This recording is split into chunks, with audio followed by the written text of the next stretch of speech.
Kako vam se sviđa nova kamera, jel vam se sviđa slika, kvaliteta? Dobrodošli na ST Moto, uvijek imajte na umu da vozite u okviru svojih mogućnosti, nemojte se precjenjivati i nikako ne pokušavajte radnje iz videozapisa jer posljedice mogu biti kobne. Za sva pitanja, indikacije i nuspojave obratite se ST Moto jer znanje je naš moto.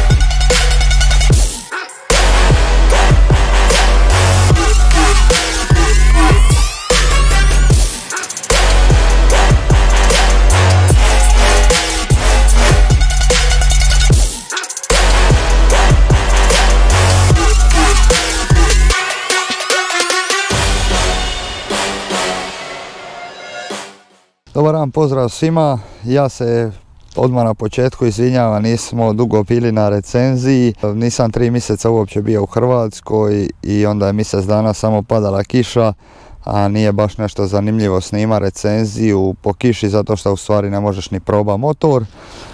Danas na recenziji imamo Suzuki GSR 600 kubika, 2008. godina, 4 cilindra, redni motor, vodeno hlađenje, 92 konja, nije nešto pozamašno. Ja bih rekao da je to nešto skroz solidno, nešto kao Suzuki Bandit. Možemo ga svrstati u grupu Yamaha Fazer, Honda Hornet, međutim danas smo ovdje da provjerimo je li on zapravo uopće i konkurent tim motorima. Ovaj GSR mi je puno lipši, s ovim žmigavcima što su ugrađeni ovdje u prednju masku podsjeća dosta na Suzuki B-Kinga, kao i njegovi auspusi ispod sica. Što se tiče ovjesa, motor ima 7-stupanjsko podešavanje ovjesa napred i natrag. Ono što je mene privuklo je dakle čisto taj izgled, zadnji kraj koji mu je prekrasan, to je taj zadnji kraj kojem sam vam pričao, dakle štop svitla okrugla, isto tako su mu komponirani i auspusi nazad. Ja inače ne preferiram auspuhe nazad ispod sica, ali ovdje su mu stvarno dosta lipo ukomponirani i recimo kad se da kontakt, ne znam ćete uspjeti vidjeti ovako po danu, ali stvarno lipo ovoga figura to sve skupa. Žmigavci su malo specifičnog oblika, izduženi, što znači ujedno i da su i skupi, tako da ne vjerujem baš da su jeftini kad ih se naručuje, međutim isto dosta ovoga dobro izgleda. Guma nazad je 180, naprijed 120, dakle standardno za 600 kubika. Instrument tabla mi se jako svidjela kao ovaj redizajn i malo je drugačija nego na Banditu. Mjerač okreta je na sredini, to mi je jako lipo, znači nije ni na lijevoj ni na desnoj strani, tako da mi je to super. Dodali su pokazivač brzina, neutral, dugo svitlo, očitavanje kod ključa, FI pogrešku.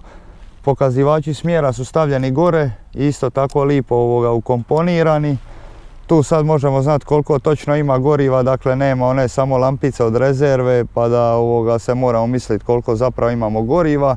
I temperatura motora, imamo naravno ovdje gore trip 1, trip 2 i kilometražu motora. Ovaj motor smo platili 3000 eura, da je zapravo nekako ok cijena. Njima se cijene kreću od 2 do 5-6 tisuća eura, zavisi u kakvom je stanju. Ja smatram da se može naći Fazer ili Bandit ili Hornet u toj cijeni i da ćete dobiti možda čak puno više nego za ovaj motor, međutim eto ovaj motor je bio stvarno u tvorničkom stanju i ispa nas je 3000 eura, tako da stvarno nije strašno i mislim da se isplatilo. Što se tiče kočnica, imamo diskove koji su i na GSX-u 600, tako da to uopće nije upitno njihova snaga. Tokiko kočione čeljusti četveroklipne, isto tako pumpani sinova, dakle to bi bila nekakva standardna Suzukijeva kombinacija. Dosta više priče i mislim da je vrijeme da se idemo malo provozati. Dobar dan, pozdrav svima. Evo nas sa našim GSR-om malo u džiru. Sad ćemo malo prokomentirati kako se motor vozi. Ovako za nekakvu vožnju kroz promet nije uopće loš. Motor je dosta vozan, ovako do nekih možda 10.000 okretaja je dosta lin, znači ono trija mu dosta da povuče, a nakon 10.000 ono poludi i postane jako zabavan. Što se tiče ovako ovih zavoja sada na prvu, pa u kratki zavoj onaj prvi dio je odličan, međutim ovo dalje kad se malo ide na široko počinje biti neprecizan.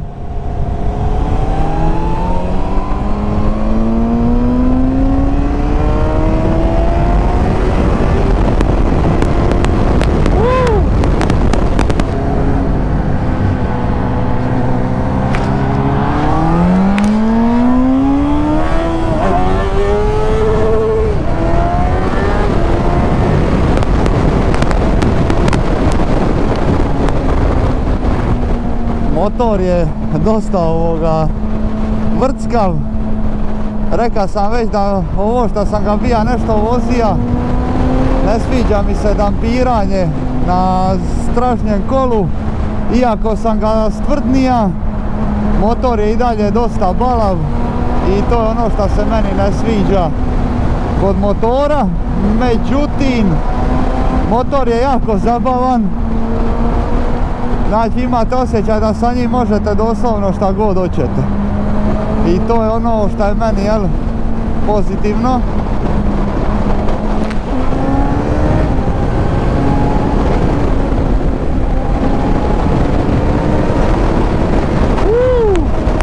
Je, stvarno je motor zabavan za poludu.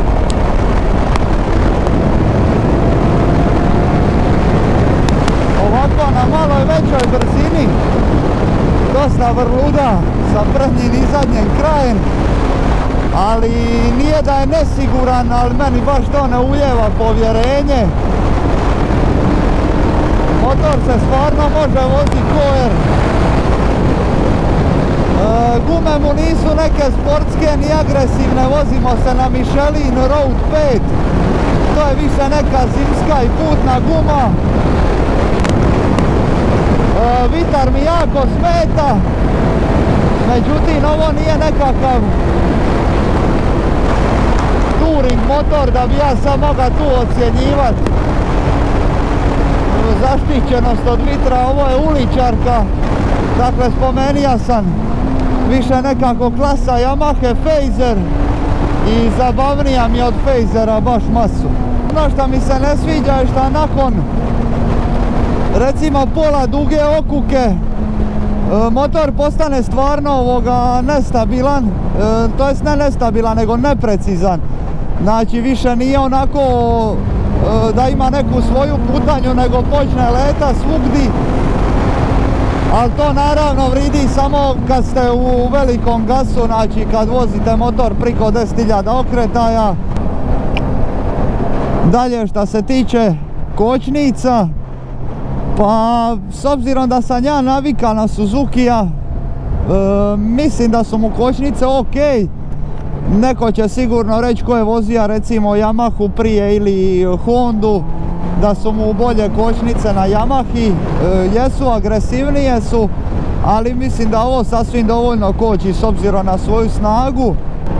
Već sam bija rekao da mi je položaj sidenja na motoru dosta dobar. Ono, opušten sam, ne pate mi ruke, motor je jako udoban. Međutim, ne sviđa mi se to što koliko god vi stvrdnili motor, on i dalje pliva. Ali to je normalno za ovakvu klasu motora, zato što oni jednostavno nisu napravljeni za to.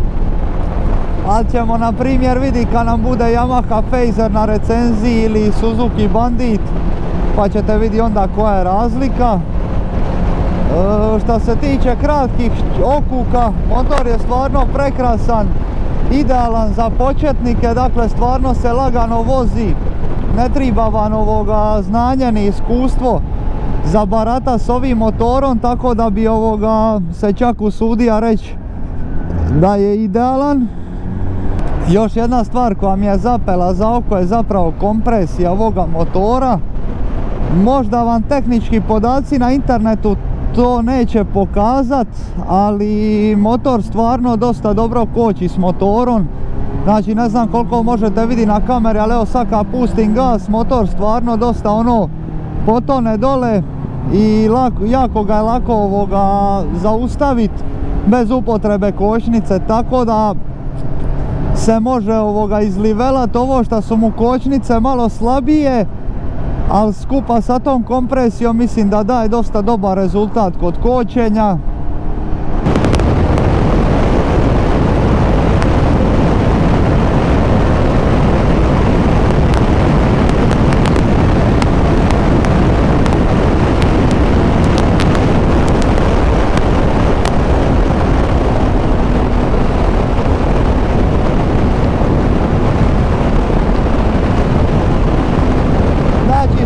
Sve do ovih okretaja ovako, gdje na primjer 8-9 tisuća tu motor počinje dobija snagu, a nakon 10 tisuća stvarno motor poludi i za nekog iskusnijeg vozača tek onda postane zabavno.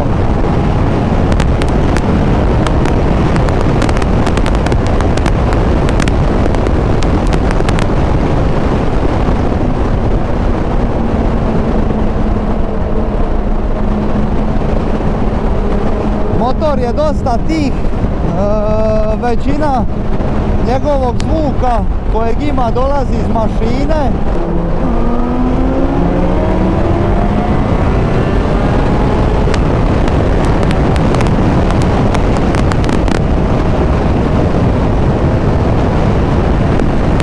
Mjenjač mu je onako, nije premekan, a nije ni pretvrd, ali je dosta surov, ali zato gdje triba dosta lipo prihvaća brzine, znači nije ono da motor faliva ubaciti u brzinu, samo je mjenjač malo tvrđi, na šta su vozači Suzuki veći navikli i nije onako tvrd kod Kawasakija šta zna biti. Mislim da je ovo zapravo odličan motor i za početnike i za svakodnevnu upotrebu, dakle ako ne vozite skuter ili ništa slično.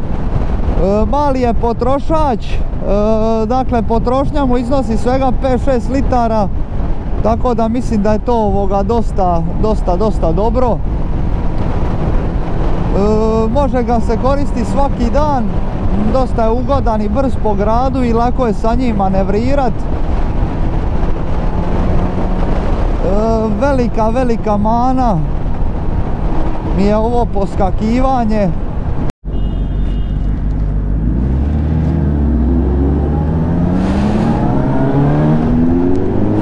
Znači za nekakve gradske potrebe i za naučit se baratat sa motorom ovako na 4 cilindra, jako dobar.